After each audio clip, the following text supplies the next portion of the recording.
del Periodista se celebra cada 26 de abril en recuerdo a la fundación del primer periódico de nuestro país, El Paraguayo Independiente, y de la trágica muerte del periodista Santiago Leguizamón, ocurrida el 26 de abril de 1991.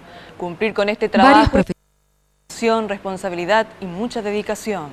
Varios profesionales de nuestros medios de comunicación opinan sobre los principales cambios y desafíos que se presentan en el trabajo periodístico. El trabajo del periodista en el ámbito político siempre es bastante delicado. El manejo de la información en el ámbito del poder siempre tiene su presión, ¿verdad? Y bueno, lo importante es siempre que el periodista se pueda mantener en el equilibrio, que siempre pueda manejar bien la información y sepa realmente sostener eso de brindar una información precisa a la población.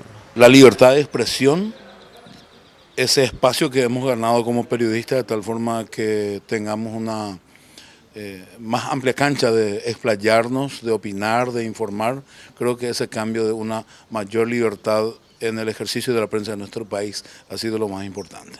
Conseguir información muchas veces veraz, que esta fuente sea la acreditada, la habilitada, la que sirva la información para la gente justamente, y que, bueno, nosotros tengamos también, seamos el tapiz, digamos, en donde se cuelen esas informaciones y podamos deducir las más importantes para trasladarlas posteriormente.